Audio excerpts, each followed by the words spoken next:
Hello, my name is Stephanie Learn. I'm the Associate Director of Career Services at SUNY Brockport.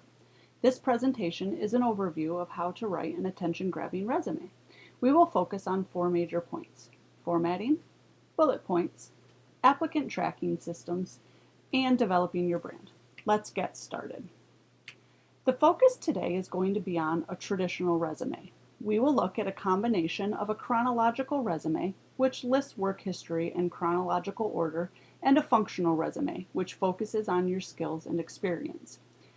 Combination resumes let you detail both your skills and experience while also backing this up with a chronological listing of work history.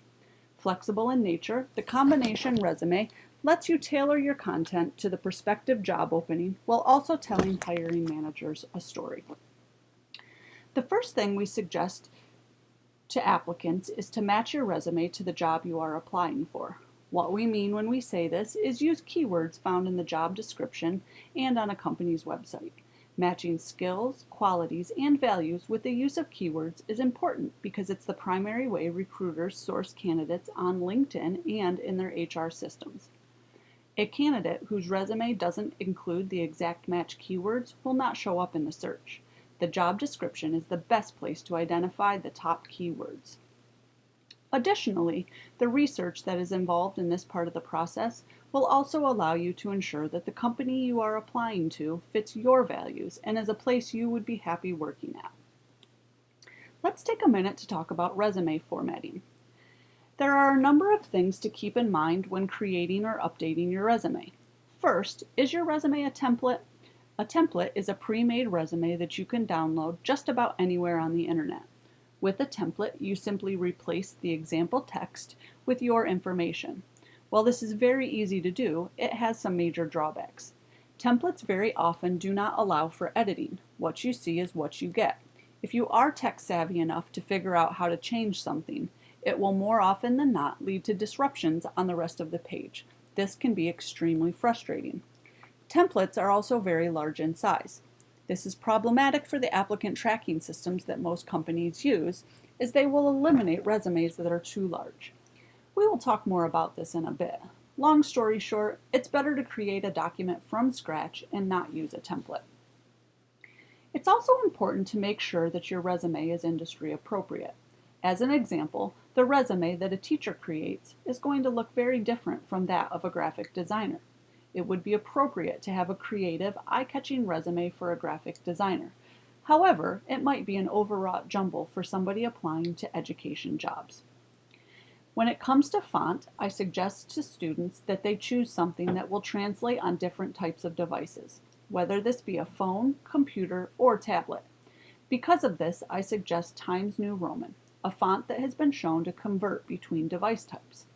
The key with fonts is to keep it old school and simple. Avoid any fancy fonts. I also suggest to students that font size should be 11 or 12 point, no smaller, no larger. With spacings and margins, it's important to fill up the page. I suggest a margin of 0.75 all around. This is a custom margin in Word and will push content out while also allowing for printing. For spacing, single space is appropriate, with 1.5 the highest I would suggest. Because it is important to fill up the page, you can play with the spacing, font size, and margins to find what leaves the least amount of white space on the page. A branding statement defines who you are, your promise of value, and why you should be sought out by a hiring manager. A branding statement is an ad-like statement that tells hiring managers immediately what you'll bring to the table. It's at the top of the resume and may be called an objective or professional statement. Almost all jobs in today's workplace will have you sending a digital copy of your resume and cover letter. You should never send a Word document. Save everything as a PDF using the format first name, last name, company name. This will allow for a clear connection from a hiring manager while also allowing you to keep efficient records of who you've sent documents to. You may have a hyperlink on your resume. This allows hiring managers to see portfolios, projects, or your LinkedIn page. It's best to place your links in the header or beside your contact information, or in the case of a project linked under the description. Lastly, make sure you click on the links to verify they work. Contrary to the rules of grammar, It is best to use digits in a resume rather than spell out the number, even when that number is 10 or under. Using numbers in your resume is a great way to quantify your accomplishments and experience. Let's take a minute now to look at the different sections of a resume.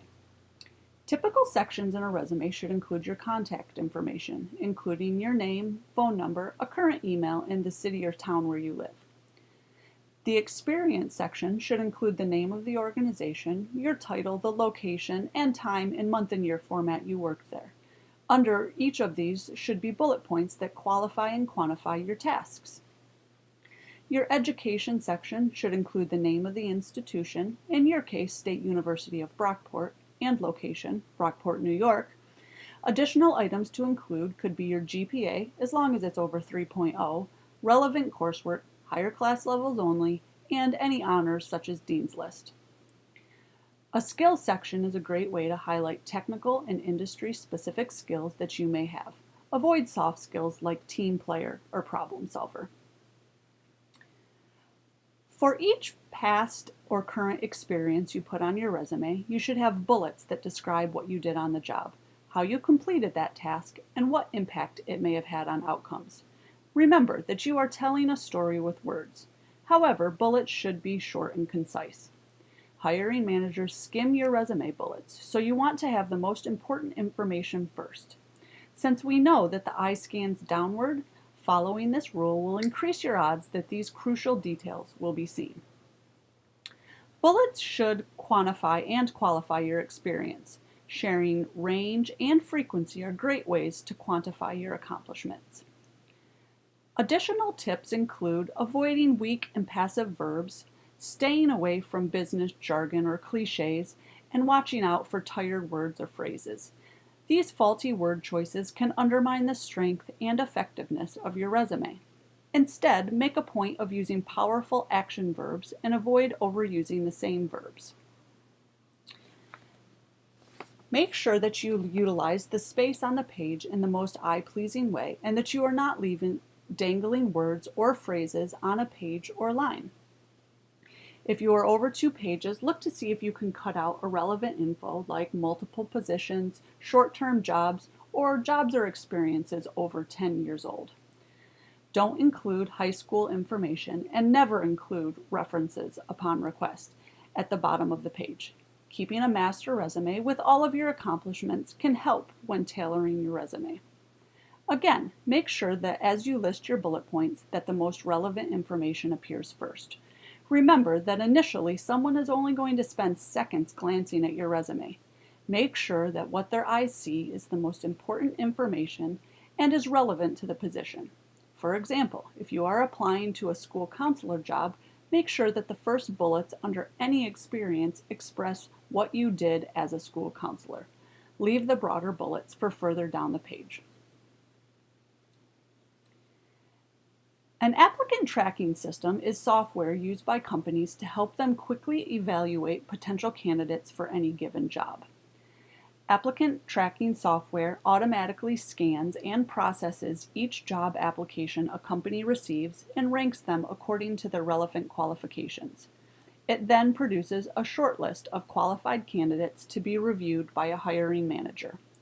If your resume doesn't meet the requirements of a company's applicant tracking system, your application will likely be rejected before a hiring manager even gets to look at it. Applicant tracking systems eliminate over 70% of applicants before their resumes even reach a hiring manager. Make sure your application makes the cut by using these tips as you tailor your resume. To help determine whether your qualifications are relevant to the position, ATS software scans your resume for specific job-related keywords. To increase your chance of getting into the interview pool, look through the job listing for these words to include on your resume. Additionally, adding a skills section is another good way to add keywords while also highlighting industry-specific competencies. Applicant tracking systems cannot read acronyms. As much as possible, try to spell these out. For example, an ATS system might not recognize SUNY, but it will read State University of New York. Referring back to the use of templates, which I mentioned earlier in this presentation, Many job seekers use fancy resume templates to help them stand out from other candidates. However, templates with graphic elements, tables, or unique fonts are difficult for most ATS software to read. Additionally, the file size of many templates is very large and will cause an ATS system to reject it. Instead, use an easy-to-read format with minimal design. In an era when people are tired of being talked at and sold to, people crave genuine connections with brands. But how do you cultivate that connection? You can do this through story. You can effectively humanize your brand and communicate who you are, what you do, and how people can help. Sharing your brand through your cover letter, networking opportunities, and social media presence are necessary for today's job seeking. Let's begin by talking about your cover letter. The personal brand statement is a key component in differentiating yourself from the competition and should be consistently portrayed in all your resume documents. When drafting your cover letter, it's essential to tailor it. That may include limiting your brand's focus. You don't have to expand on everything you have to offer, only those traits and skills that match the job description. At the same time, you want to be able to tell why you're the best fit among candidates who may have the same qualifications. What makes you different? Your cover letter can be a place to be creative and show your personality. It should not be a repeat of your resume. Make sure that the formatting and language are consistent with the message you are trying to send. We have another presentation on cover letters located on our website if you would like more information. There are a number of ways to increase your brand on LinkedIn. LinkedIn is just as much of a search engine as it is a social media platform, so the words you choose matter immensely. What do you want to be found for when potential clients or employers search LinkedIn?